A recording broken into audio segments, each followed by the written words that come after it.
Fala galera, tudo bem? Começamos mais um podcast aqui e hoje nós vamos conversar com Daniel Marques, que é o coordenador do PPGAC. Eu sou o Lucas Popeta, prazer, eu sou o apresentador e irei conduzir essa conversa com o nosso coordenador sobre teatro, SBAT, Sociedade Brasileira de Autores Teatrais, sobre arte, cultura, tudo que a gente possa extrair que tenha arte, cultura e também educação, nós conversaremos aqui. E o Daniel irá falar um pouco sobre como ele introduziu a vida dele à arte, como ele ingressou, como tudo foi se transformando em arte através de uma única coisa, o teatro. Então, eu vou me apresentar aqui primeiro e depois o nosso coordenador, Daniel Marques, irá também se apresentar, falar um pouco de sua história, falar um pouco de sua carreira e falar um pouco de sua trajetória. Muito prazer, meu nome é Lucas Popeta, eu sou do Rio de Janeiro. E também faço parte do Comitê de Diversidade e Inclusão da SBAT, Sociedade Brasileira de Autores Teatrais. E, recentemente, estreiei na Disney, na 4ª temporada de Impuros, e 2023 fui indicado a Jovem Talento APTR, o prêmio que eu tive o prazer de ganhar e dedicar não a mim, mas ao Teatro Experimental do Negro, porque se eu estou aqui hoje foi porque eles não desistiram na década de 40. Então, uma breve apresentação para a gente poder dar andamento a essa conversa maravilhosa com o Daniel. Daniel, tudo bem? Se apresente, fale um pouco mais de você, um pouco mais da sua trajetória, um pouco mais da sua vida, que as pessoas possam saber aqui, antes da gente começar a bater aquele papo maravilhoso. Pode ser também uma conversa de bar, uma filosofia, tudo que envolve arte, cultura e educação. Legal, Lucas. Obrigado, boa noite. Bom, já que você falou, viva Léa Garcia, viva Abdias do Nascimento, que venham novos talentos negros, indígenas, que a gente possa fazer uma costura bonita no teatro brasileiro. Eu acho que é um teatro que ainda tem muito a oferecer para a sociedade. E acho que a conversa vai ser um pouco nisso, né? Eu sou Daniel Marques da Silva, eu sou atualmente coordenador do PPGAC, programa de pós-graduação em Artes da Cena da Escola de Comunicação da UFRJ. O PPGAC tem um convênio com a SBAT, que se efetivou através de uma emenda parlamentar, o Lucas depois vai falar mais sobre isso, e a gente cuida, vamos dizer assim, da parte acadêmica desse convênio. A gente tem umas contas. Bom, já que o Lucas se apresentou com tanta alegria e tanta efusividade, eu sou professor doutor, né, da UFRJ, sou professor titular da Escola de Comunicação da UFRJ, fiz graduação, mestrado e doutorado na Unirio, ali a vizinha, né, uma do lado da outra, e sou diretor de teatro formado. Eu gosto bastante de pensar nessa formação toda, assim, toda ela, né, tanto da graduação e a pós-graduação, e agora, como professor, pensar também de como a universidade tem mudado para ficar mais a cara do Brasil. Eu acho que o programa trabalha muito nesse sentido, a gente tentar entender a sociedade brasileira, a produção artística na cena contemporânea brasileira, e aí também tentar entender como é que a gente se coloca na cidade do Rio de Janeiro. Acho que o convênio tem um pouco a ver com isso, né? Claro, a SBAT é nacional, mas tem o programa é de uma universidade pública federal, mas acho que tem uma feição aqui também de ocupação da cidade do Rio de Janeiro, que o programa faz muito e a SBAT também já há muito, muito, muito tempo. Perfeito, maravilha. Você tocou num ponto muito importante, que eu quero aprofundar esse ponto, que é sobre a universidade ficar mais com a cara do Brasil. O que seria isso? Bom, a gente desde 2004, né, com uma política de cotas que foi se efetivando em várias universidades, a princípio não foi um plano nacional, se eu não me engano, uma das primeiras, ou a primeira delas foi a UERJ, depois a Unicamp em São Paulo, e a política de cotas é uma política de reparação social, é uma política de ajuste, né, assim. E como aluno de universidade pública na década de 80 e depois aluno da pós-graduação na década de 90, anos 2000 e professor desde 2005, primeiro na Universidade Federal da Bahia, eu tenho muita alegria de ter sido professor em Salvador. A gente vai percebendo a mudança no alunato, né? Uhum. Então, essa questão das possibilidades de inclusão, né, que não são de maneira nenhuma uma política de favor, uma política de coitadinho, pelo contrário, uma política da gente conseguir nivelar essa corrida, né? Quem começou essa corrida de 100 metros a 10 metros da chegada está mais bem avaliado, né, do que quem começou a 100 metros. Então, a ideia é todo mundo, né, trabalhar igual. Eu tenho muita alegria de participar dessa construção. Eu comecei a dar aula em Salvador em 2005, na Escola de Teatro de Salvador. E aí a gente já via com muita clareza. A Universidade Federal da Bahia também foi uma das primeiras federais a estabelecer a política de cotas. E acho que a gente tem que avançar mais, né? Assim, a gente já tem, ainda é uma minoria, mas alunos e alunas e alunos negros, negras e negras nas salas de aula, mas a gente, no Rio, nós temos poucos indígenas, né? Eu tive agora num congresso em Belém, no ano passado numa reunião científica no Acre, e é muito bonito a gente ver, né, esse diálogo para eles, que é um pouco mais perto, né? Assim, as tribos estão mais perto. E, embora quando a gente fale mais perto, a gente não tem muita ideia do que é o mais perto, né? Assim, eu moro no Flamengo, dou aula em Botafogo, mas se eu tiver que dar aula no Fundão, eu pego um 485 aqui na praia, eu vou para o Fundão. Meia hora, com engarrafamento, 1h30. Quando o indígena sai da aldeia para ir estudar em Manaus, são 5 dias de barco. Então, assim, aquela coisa que você acabou de dizer, né? Estamos partindo do mesmo lugar. Isso já não é uma realidade, isso já não é uma verdade, né? A gente aqui no Rio de Janeiro, a gente já tem essa discrepância, né? A pessoa que já sai de uma comunidade da Zona Norte para poder estudar, sei lá, numa faculdade da Zona Sul, já é diferente. Já é muito diferente, porque tem a realidade da pessoa que vai para a faculdade e tem a realidade da pessoa que estuda na faculdade. Então, é uma realidade para chegar, uma realidade para se manter e uma realidade para sair.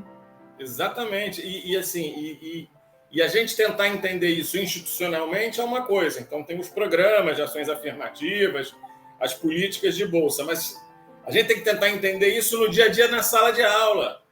O aluno que eventualmente se atrasa porque saiu de mais longe, né? Demorou mais a chegar, e às vezes não é só isso, né? Às vezes se atrasa por motivos completamente alheios à sua vontade, né? Está tendo toque de recolher na comunidade. O que a gente faz? Vou aplicar a prova mesmo assim, porque dia de prova é dia sagrado. Mas isso tem mudado, eu acho que os meus colegas professores têm entendido isso. Talvez isso não seja tão simples, né? E a gente também conta muito, isso é importante, eu acho, com o fortalecimento das vozes dos estudantes pelos próprios estudantes. Então, assim, eles têm tomado os espaços, existem políticas institucionais, mas existe a possibilidade da escuta, mas o que existe mesmo, eu acho que é uma coragem de tomar o que é deles, o que é de vocês, enfim. E acho que é uma ideia mesmo de reparação social, da gente tentar construir um Brasil mais múltiplo, com vozes mais... que podem ser vozes discrepantes, podem ser vozes dissonantes. A gente não precisa ter o mesmo discurso, mas a gente tem que ter a capacidade de ouvir todo mundo. Isso acho que é muito a cara da universidade, né? O nome é universidade, né? Não é partidade. Então, acho que está mudando, mas eu gosto de pensar que eu sou agente da mudança, claro, mas eu sou também espectador dessa mudança, desse vigor, dessa capacidade de ação que a gente vê nos estudantes, nas estudantes, periféricas. Maravilha. É muito bonito. Maravilha. Agora, você que já está no meio acadêmico, o quanto isso impacta no desenvolvimento de um profissional para o futuro? O quanto isso é impactante para eles. Vamos botar em números mesmo, sabe? De 0 a 10. O quanto isso é impactante. Tá.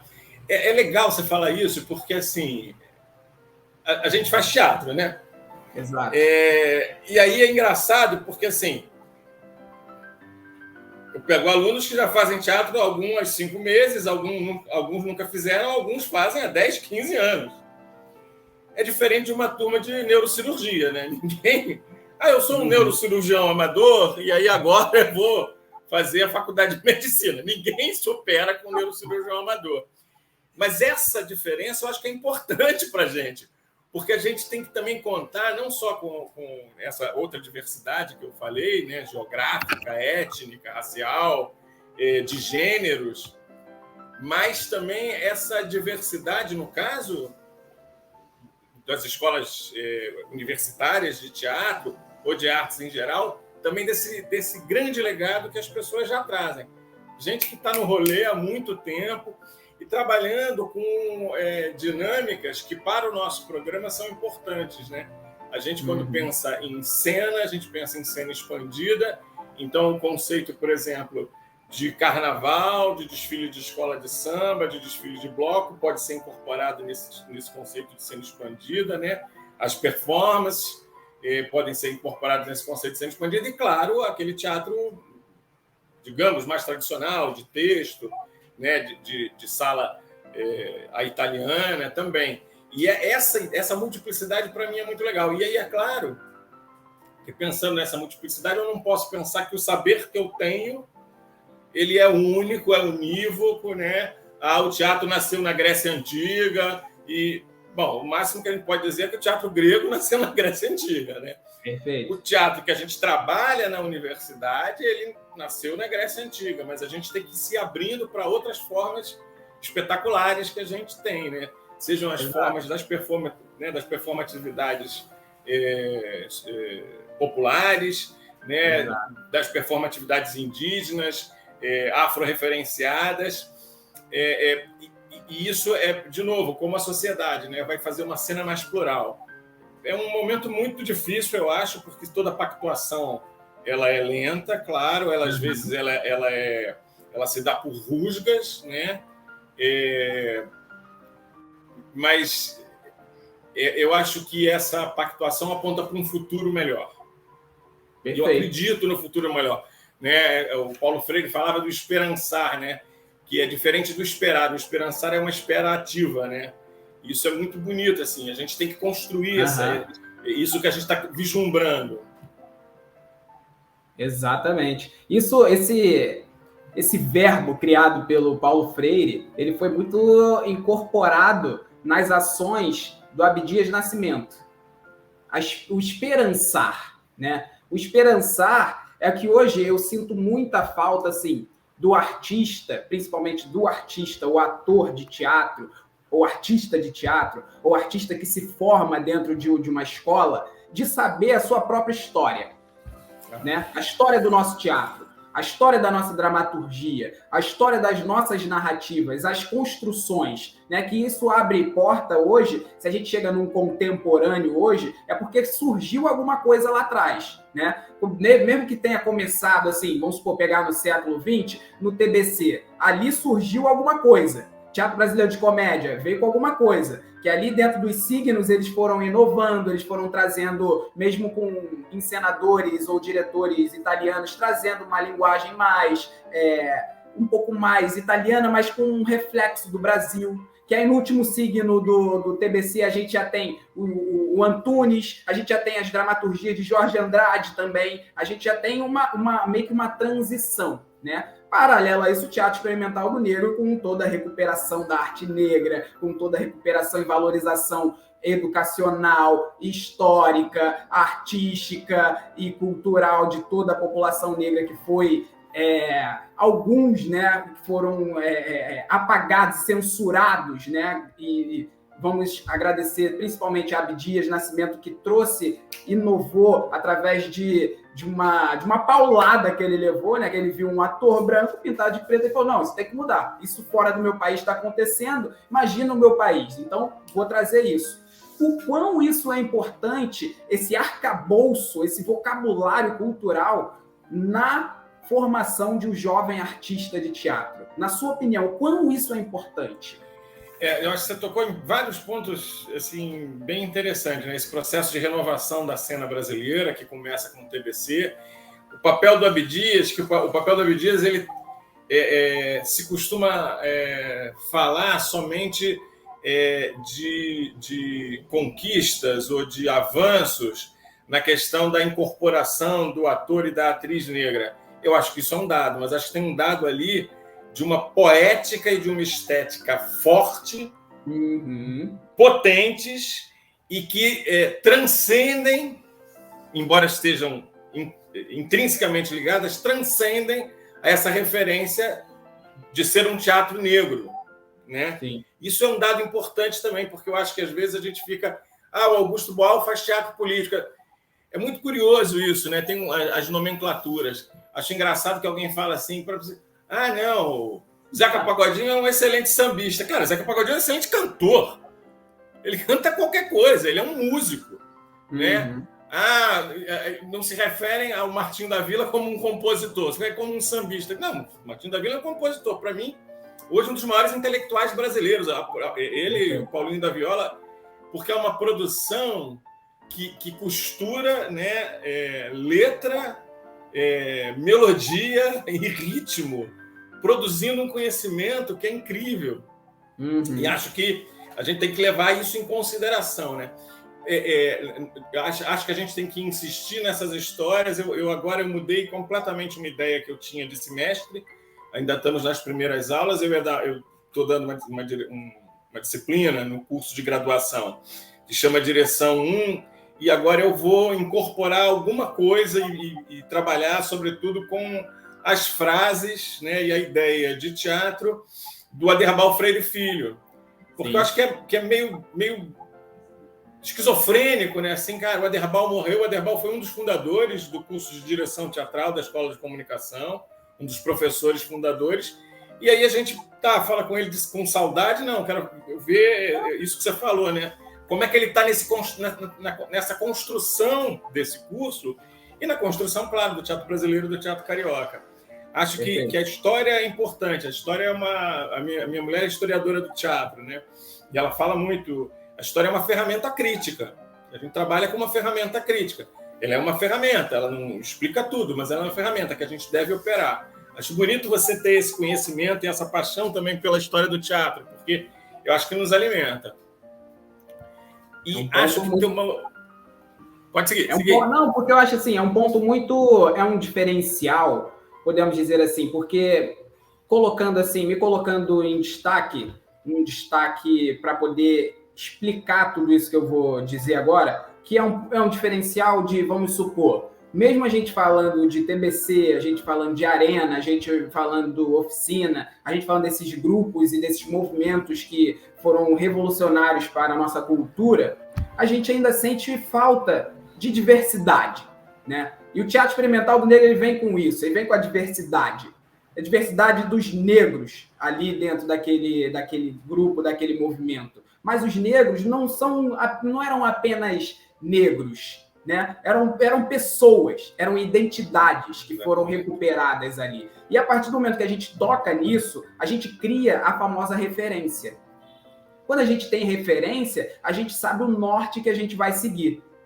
Porque hoje fica tudo banalizado de tipo, nossa, televisão, cinema, streaming, e o teatro, a cultura, a história, o palco, ele vai se perdendo cada vez mais por toda essa enxurrada de informação.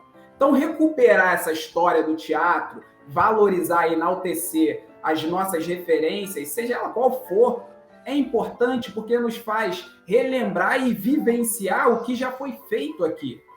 Que aí a gente abre a discussão para novas dramaturgias contemporâneas. Porque o que já foi feito no passado, com o olhar de hoje, com o olhar do jovem, com o olhar das pessoas que estão vivendo hoje em constante evolução, com essa enxurrada de informação toda hora, rede social, informação ali, aqui, ali, o mais rápido possível, com esse olhar, o que a gente pode trazer para o campo teatral? O que a gente pode transformar dentro dessa contemporaneidade? E o quão importante, aí eu te faço essa pergunta, o quão importante a gente abrir essa lacuna de discussões sobre as dramaturgias contemporâneas, tendo esse arcabouço de referências do que foi feito no passado, né? Porque mesmo os gênios, vou dar um exemplo, Paulo Gustavo, que foi um gênio que passou por aqui, trouxe um novo jeito de fazer comédia no teatro e etc. Ele tinha uma referência, que ele bebeu daquela referência e depois ele trouxe com toda a vivência dele, com o olhar dele, né? O Grande Otelo, a mesma coisa. O Benjamin de Oliveira, a mesma coisa. Então, todas essas pessoas. Então, o quão é importante para você, Daniel, coordenador, professor, um teatrólogo, abrir essas discussões sobre a contemporaneidade nas dramaturgias? É isso que eu falei. O programa ele tem esse lado, né, da cena em campo expandido, e isso é muito próprio do programa.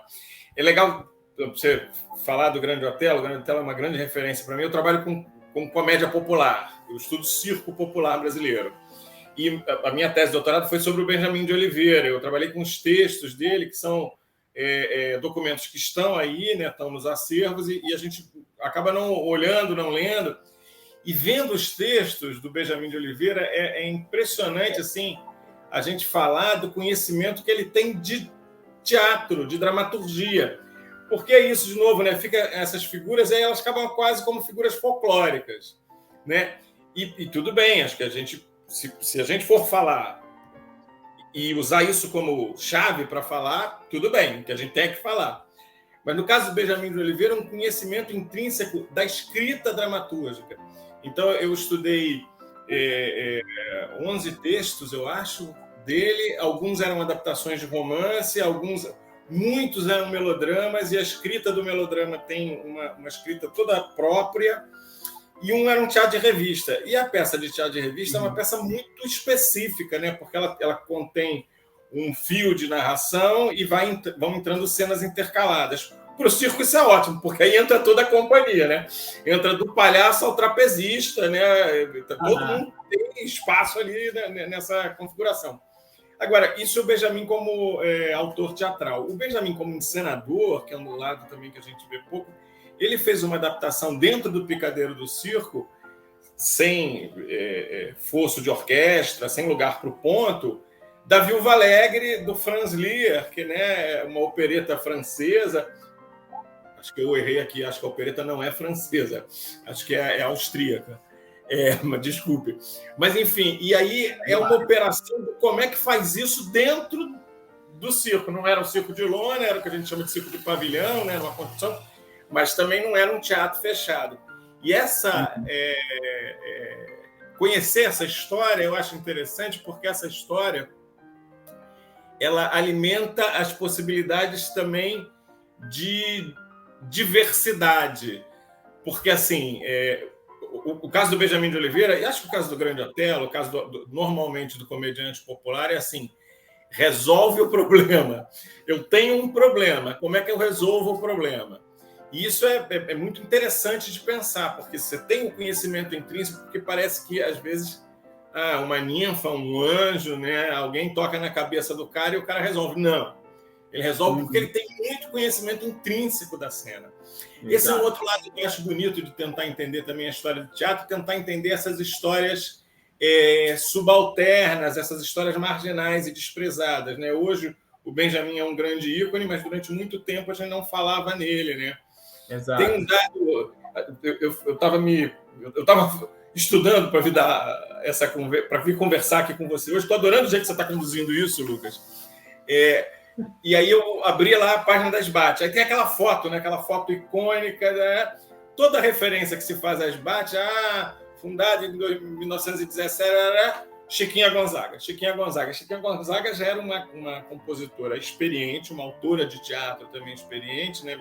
Ela compunha as músicas, mas ela, claro, ao compor as músicas, discute a cena, né? Uhum. Então ela um pouco empresta a respeitabilidade dela para esse grupo, né? E etc. E aí você vê aquela foto e só homem branco e aquela única mulher negra, Apesar do feminismo já ser um movimento na época, né, ela não era uma criatura isolada, mas você fica pensando em o quanto de solidão que essa mulher passou por ser antes uma jovem negra tratando de música popular brasileira, um ambiente que até hoje é razoavelmente machista, né? Assim, né? Eu fico às vezes eu gosto muito de música, né? Aí fico olhando os músicos tocando junto com o cantor principal, né? E aí muitas vezes você tem ali aquele paredão de homem, né? O pessoal da percussão, então, é aquele paredão de homem, é muito engraçado.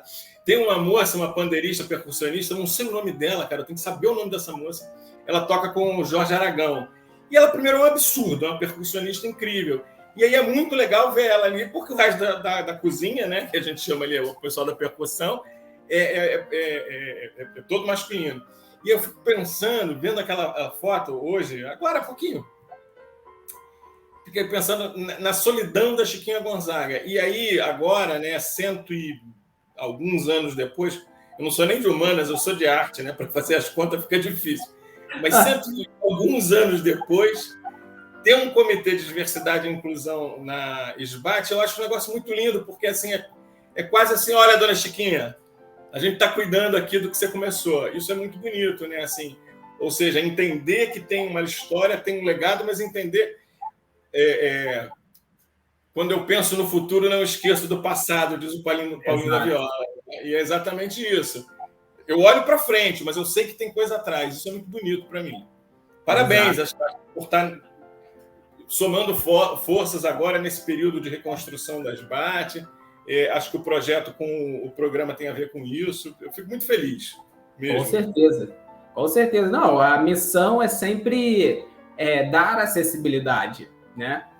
Fazer existente, fazer se tornar perpétuo, sabe? E aí passar de geração em geração e cada vez conectar toda essa história, conectar a educação, conectar a arte, conectar a cultura, que são 3 coisas essenciais no desenvolvimento dos jovens, a SBAT. Que a SBAT é um órgão que fala não só da cultura, mas fala da história do Brasil, né? Se a gente for pegar o passo a passo, dá para ler o Brasil pelas peças que tem no acervo da SBAT. Se a gente for pegar lá, vou pegar Lauro César Muniz, né? A gente vai pegar Dias Gomes, a gente vai pegar todos esses autores, assim, Jorge Andrade, que fala do café do Brasil, né? Que ele escreve as peças dele, ele vai trazendo todo esse Brasil que muito tempo o próprio jovem, até eu mesmo, que já estudei também em escola particular, não sabia. Né? Essa falha na nossa educação. Então, essa cultura, a SBAT principalmente, precisa entrar na cabeça das pessoas, ela precisa estar intrínseca cada vez mais no pensamento, quando a gente fala de cultura, quando a gente fala de educação, quando a gente fala de Brasil, principalmente. Né? Mas eu queria saber, Daniel, pode falar. O que você quer falar? Eu acho legal você falar isso, porque assim, a gente tem uma coisa de... Falando ali, né, ensino fundamental, ensino médio, né? Eu era na época do 1º e 2º grau, a gente quase não estuda teatro, né? E é isso que você falou, dá para fazer uma história do Brasil, claro, pegando os romances, óbvio, dá para fazer uma história do Brasil pegando as peças de teatro, né? Pegando o Oduvaldo Viana Filho, o Oduvaldo Viana Pai, né? Que estão lá no acervo da SBAT. Isso é muito legal da gente pensar, né? Assim, não só pensar no ensino universitário, e eu acho que eu não vou ter tempo nessa vida para resolver isso ou para trabalhar com isso, não sei, talvez depois de me aposentar na universidade possa tentar pensar em trabalhar no ensino fundamental e médio, né? Para pensar, né, numa história da literatura brasileira que seja a história da literatura dramática brasileira. E aí você tem toda a razão. Está tudo ali no acervo da SBAT, né? Exato. E agora eu queria te perguntar, que essa pergunta ela vai de encontro para a gente aprofundar, principalmente qual é a sua relação com a SBAT, como você chegou ao projeto e qual é a sua função nesse projeto, sendo muito cirúrgico. Tá bom. Nesse processo, né, de reorganização da SBAT, eu não sei exatamente qual é o grupo, né, o núcleozinho, sei que Maria Rita, Gilray e o Fábio estão mas não sei desde quando estavam, começaram a conversar com a professora Adriana Schneider, lá do programa, para viabilizar uma articulação justamente entre a SBAT e o PPGAC. Essa articulação, do ponto de vista da SBAT, previa, né, a possibilidade de ações e eventos acadêmicos, e do ponto de vista do programa tem vários desdobramentos que eu vejo, né, como oportunos. Um deles é a relação do programa com a cidade. Quando a gente fala da cena em campo expandido, dos desdobramentos que a gente pensa é cena e política e cena e cidade. E o programa tem outros parceiros nisso, né? A gente tem parceria com o Centro Municipal Hélio Oiticica, ali na Praça Tiradentes, tem parceria com o Museu de Arte do Rio, na Praça Mauá, e a ideia, eu acho que é tentar abrir mais parcerias e abrir mais o programa, né? Pensar em ações, inclusive, deslocadas desse centro, Zona Sul, né? Não sei, eu fico, às vezes, bestando, né? Fico ali pensando o que dá para fazer. No dia a dia prático é muito difícil, a gente tem muitos apelos e muitas exigências, né, ali de prazo, enfim, mas essa proposta se consolidou numa parceria em 2019 e 2020, e que essa parceria passa a ser efetivada com emendas parlamentares. Então, no ano de 2022, teve um trabalho com uma culminância com um seminário, né? Eu participei, eu já era coordenador do programa, mas participei falando. E agora, de 2023, a gente tem um outro desdobramento. Então, acho que é interessante falar que essa emenda parlamentar 2022, né, que oportunizou essa parceria entre o PPGAC, ECO, o FRJ e a SBAT, é de autoria dos deputados federais Chico D'Angelo e Jandira Fegali.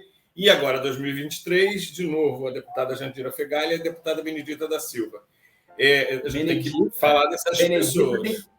Exato, e Benedito tem mais de 40 anos de vida pública, dedicado à política. A gente tem que aplaudir, a gente tem que reverenciar a Benedita sempre. Com certeza, com certeza. Você sabe que a gente estava comentando, acho que em casa uma vez, os últimos governadores do Rio, tirando Francisco Dornelles e a Benedita, todos os outros estavam presos. Exato. Caraca! E assim, aí parece que é natural, né? Assim, não, é isso. Ela passou por isso, ela teve as tentações que todos eles tiveram. Né? Ela teve as abordagens que todos eles tiveram. E ali o Francisco Dornelles também era uma figura mais suave, mais doce, né? Acabaram não cometendo crime. Aí, mas não pode elogiar porque essa é a regra. Sim, tem razão. Só que, bom, temos que falar nela, né? Eu acho que tem uma coisa da Benedita que também ninguém fala, cara, é a política pública de segurança do Estado do Rio, que teve o Leonel Brizola como um dos primeiros articuladores para tentar entender essa ideia de que a favela não é inimiga do asfalto, o PM não é inimigo do bandido, né? A gente tem que tentar entender, e é claro, se for o caso, tem que prender essas pessoas, mas aí tem que ver como é que se dá essa articulação, como é que se dá essa ação na favela. E aí tem uma coisa da Benedita, eu não lembro qual é o bandido, que era um dos mais procurados do Rio, né, etc. E aí havia a possibilidade de uma ação, que ele estava na comunidade, mas era uma festa cheia de crianças. E aí o secretário de Segurança Pública abortou a missão. Falou assim, não, porque se houver a possibilidade de troca de tiro, as crianças podem ser atingidas. E acabaram, pelo trabalho de inteligência, conseguindo fazer essa prisão sem que nenhum tiro fosse dado, em uma outra ocasião. Essa história, eu não vou lembrar os nomes, não vou lembrar as datas, mas eu acho uma história importante da gente pensar assim, é possível ter uma outra política de segurança pública no estado do Rio de Janeiro, que não seja uma política de exclusão, né? Então, você tem toda a razão. Vamos agradecer a Benedita da Silva. A emenda do ano passado previu uma série de ações, né, do programa.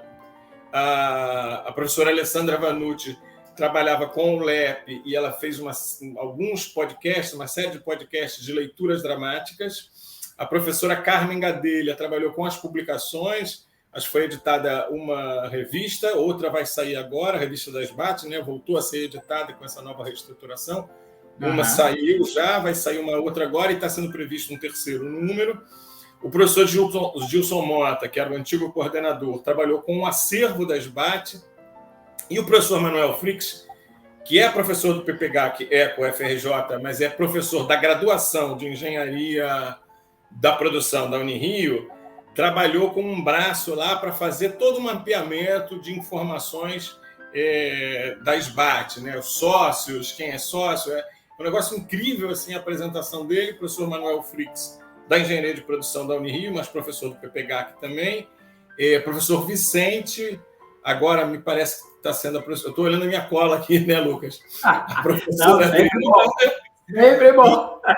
E uma aluna da Engenharia de Produção formanda que, pelo que eu entendi, no seminário que a gente participou, que eu fui assistir, o TCC dela, né, o projeto de conclusão de curso, foi parte desse trabalho aí de reestruturação e reorganização da SBAT, orientada pelo professor Manuel Frix. Então, é uma ação em várias frentes que a gente executou já e que passa a executar agora em 2023. Né? Vai sair um novo número da revista, vamos ver, não sei, a Alessandra ainda tem alguns podcasts para sair, leituras dramatizadas, ela tem um núcleo de trabalho, que é o LEP, né? A professora Carmen Gadelha deve organizar mais um número da revista. E aí vamos ver, ainda tem acho que alguns desdobramentos para acontecer. E é isso. Eu acho que o programa operacionaliza academicamente essas ações, mas as ações elas existem porque a SBAT existe, né? É um pouco essa é uma linha de mão dupla muito bem costurada, e a gente tem que agradecer esses deputados federais por entenderem, né, a importância da SBAT, a importância da gente fazer essa discussão também dessa importância da SBAT dentro da Universidade Pública Brasileira. Maravilha, perfeito.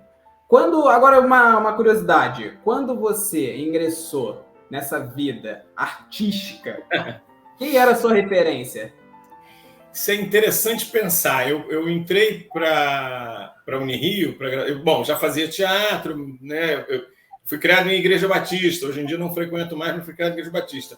Então tinha ali um trabalho com a igreja, tinha um trabalho com o ensino, o segundo grau, né? Uhum. Que eu trabalhava ali, dirigia um grupo de teatro na escola, etc.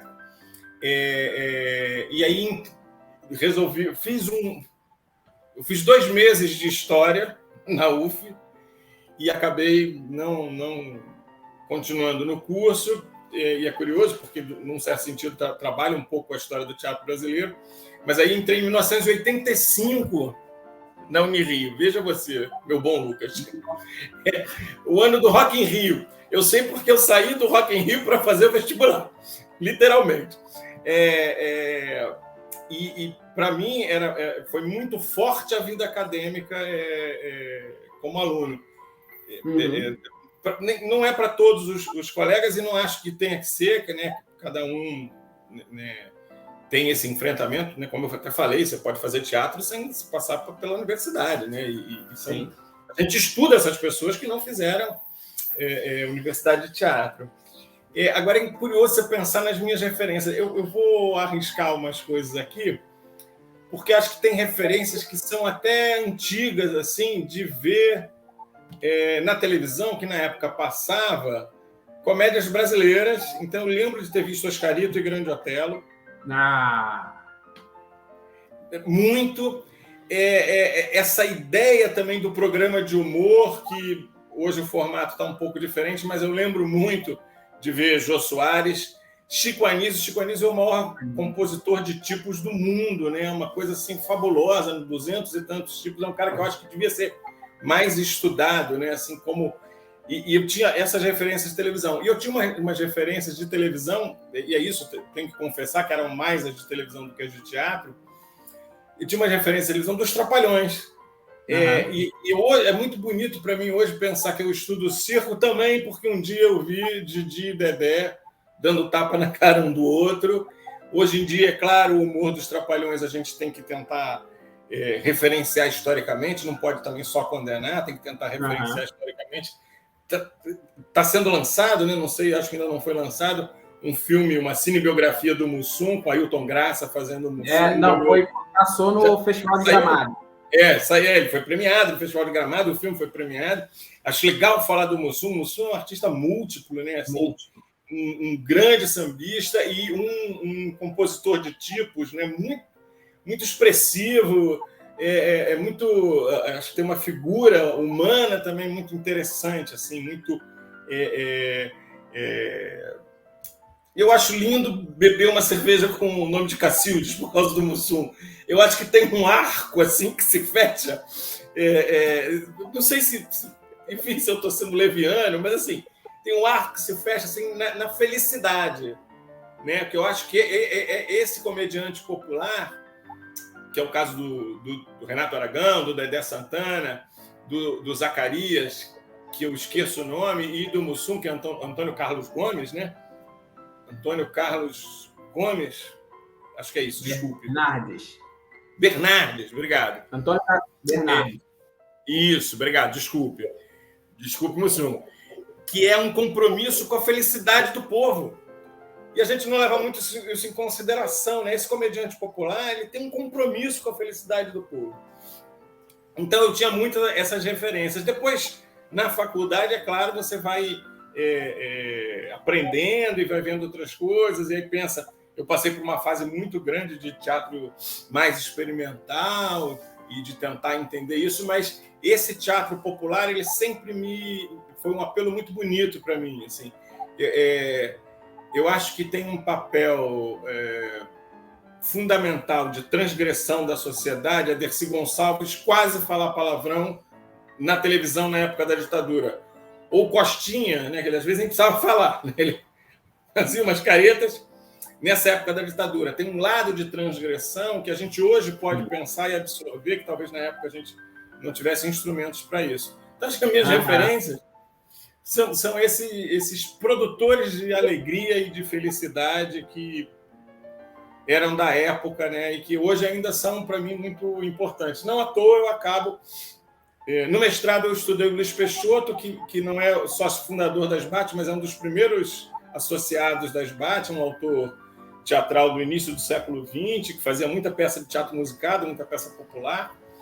E no doutorado vou estudar um palhaço negro, e aí acabo descobrindo que esse palhaço negro é um autor dramático com muito elemento para a gente trabalhar. Então, é isso. As referências mudaram para voltar para o mesmo lugar, né?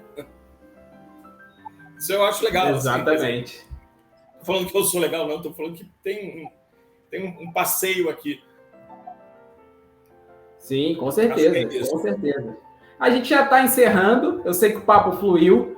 A gente já tem 40 minutos batendo um papo aqui sobre educação, sobre arte, sobre cultura, sobre referência, sobre quais caminhos percorrer daqui para adiante. Mas eu gostaria de, antes de encerrar, fazer uma brincadeira com você. Essa brincadeira já é um padrão nos programas de Marília Gabriela, que é o bate-bola. Eu quero que a gente brinque com a nossa imaginação, com a nossa criatividade, brincar realmente com teatro, né? Eu falo uma palavra, você responde. Eu falo outra, você responde. Apenas com uma palavra, pode ser? Certo, vamos lá. Estou com medo, vamos lá. Então vamos embarcar. Brasil. Alegria. Diversidade. Inclusão, respeito. Aí acho que tem várias palavras que a gente pode falar, mas respeito, sobretudo. Teatro. É clichê, mas teatro vida. Teatro é vida. Abdias. Como samba é vida, né? Acho que tem várias, mas teatro é vida, certamente. Abdias. Respeito também, de novo, e acho que Abdias é um farol, ele está iluminando para frente. Chiquinha Gonzaga.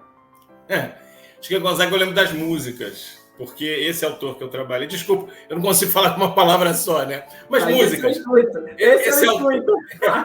Esse autor que eu trabalhei, o Luiz Peixoto, a primeira comédia dele, Luiz Peixoto e Carlos Bittencourt, as músicas eram da Chiquinha Gonzaga. E aí é muito impressionante, porque tem a força do gesto, né? A apresentação dos personagens, etc. E tem a força da música, né? Se você lê a letra sem a música, ela não tem tanta força. Então, Chiquinha Gonzaga, música, claro, mas tem esse lado assim, de entender a potência da música. Assim. Mesmo nas músicas sem letra, né? Claro. Sim, com certeza. Esbate. Esbate, eu acho que é tradição e contemporaneidade. São as duas juntas. Boa. E agora, Daniel. Olha, eu ainda sou um sonhador. Perfeito. Maravilha. E para encerrar, eu quero que você imagine, assim, que todas as pessoas do mundo estão te escutando agora e você possa deixar uma mensagem para se perpetuar, para que essas pessoas possam aprender, transformar e transbordar na vida de outras pessoas. A cultura salva. Simples e certeiro. Então, fechamos nosso bate-papo, nosso podcast, nossa entrevista, seja ela o que for. Fechamos mais uma entrevista aqui com Daniel Marques, coordenador do PPGAC.